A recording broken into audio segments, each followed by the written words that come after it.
This is how I look at it. If you collect paintings, I have to invite those people into my house to look at the painting. We can go there, sip on a glass of wine and look at, wow, this is a great painting. Oh, this is $5 million, $10 million. It doesn't bring a smile to everybody's face. 5 minutes later, you walk away, you're done with it, right?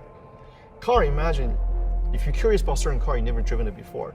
I get to hand you the keys, say, go take out for a spin.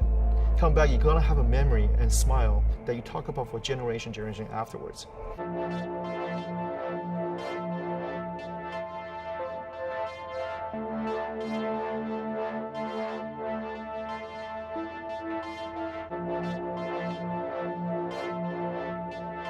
We are not collectors. I don't think I'm a car collector. We're car caretakers. Long after I'm gone, this will exist. This will pass on to the next car caretakers in its life. So maybe 200-300 years later, this car is still gonna be here, hopefully, you know.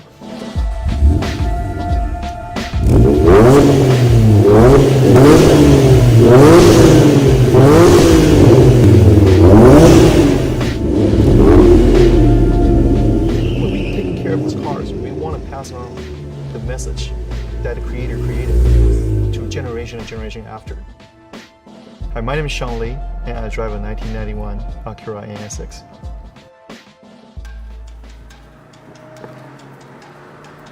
Honda from 1984, they contracted out to Pininfarina to design the HPS concept. So when Pininfarina Studio designed the concept cars, Honda decided to go forth with the project.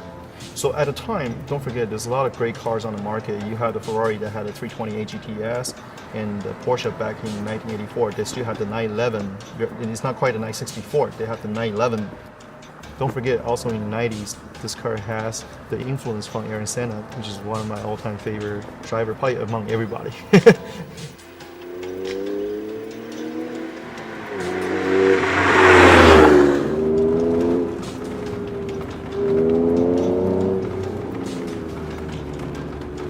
So the first year they come out with the 3.0 liter V6 engines. The horsepower output is probably about there's two different versions because the reason why there's a JDM version, which is slightly more horsepower, but this is a US version. So this is roughly about 260 horsepower right now.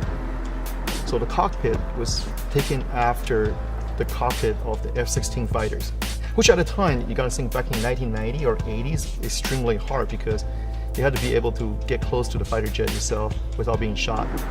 So you get to see that you sit in the car, you get to have a visibility all around, which is extremely hard for MR-based car. It's made it to a 5-speed transmissions. Back in the 90s, it has an early version of ABS systems. In 97, they come out with the 3.2 liter engines. So in 2002, they went to a facelift. They no longer using the flip-up headlights. They use the fixed headlights. And the car continually produced until 2005. So that was the end of the NSX era. Just till today, it's still one of the best canyon cars I have. You know, on a tough day, came off work, you know, jump in, took it out to a drive in the canyons. It's just nothing beats it.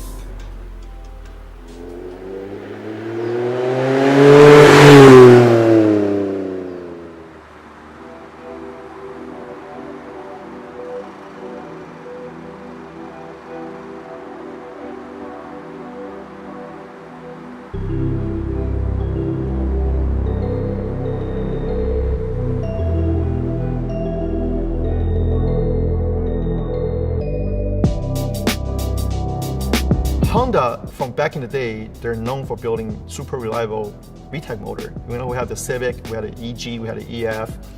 Then they decided to build a supercar that compete with everybody in the world. They want a car that's actually functional, ergonomic, and reliable. And that's when the NSX project started kicking in. So in 1990, they finalized the production models. And also that was the year they had Ayrton Senna testing out a car in Suzuka. Don't forget, Aaron used to race for McLaren. McLaren, at the back in the day, was using a Honda motor. They created this car, and was his influence. It was fast on the track, lap time wise, reliable, and you really, this is one of the cars back in the 90s. You can sit in there whole day without feeling fatigued to yourself. You could take anybody, even till today, anybody can jump in this car and drive around to Vegas. You don't feel anything about it. Some of the modification on there was, I have a KW suspension on there. The rims are actually Avon RG series, and the tires are actually the Nito NT01, which is a very cool outcome for this car. I mean, the tire actually bring out a lot of character in this car.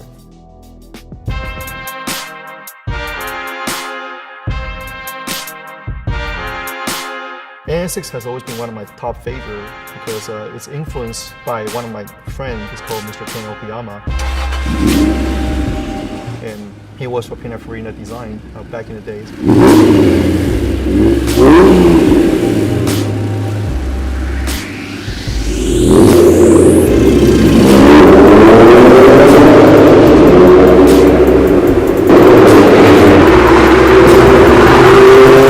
been following this car ever since I was a kid, but I really couldn't afford it back in the 1980s, but I kept on seeing it on magazine, on newspaper, and almost every ad.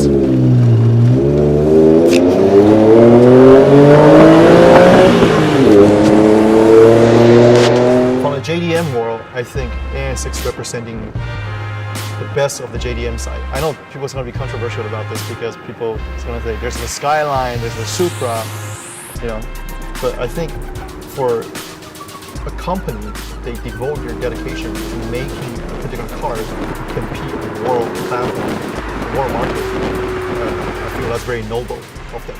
Not many car makers are willing to do that nowadays.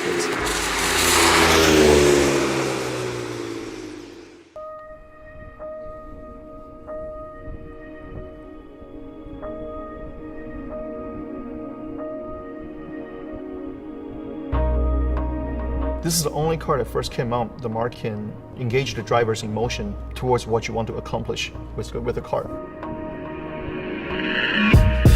Most fascinating is they actually put a manual steering rack onto the car, so you can actually feel exactly what the front end is doing when you're driving down the road.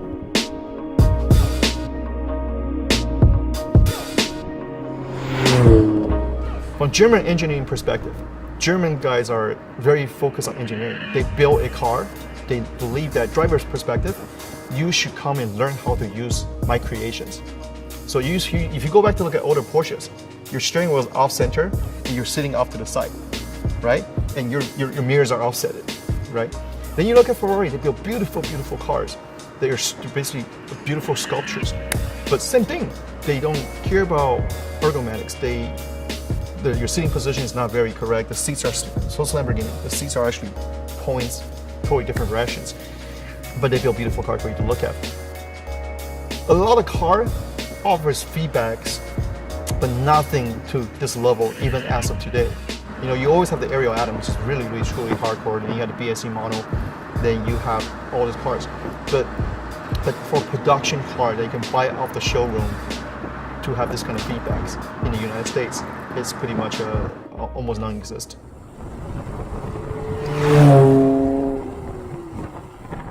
And I highly recommend everybody can get your hands on one, a clean one, especially low mileage one. Get it ASAP. You're gonna preserve part of history in the car world. And it's something that you can pass on to your kids. You can enjoy it while the value of the car keep on appreciating.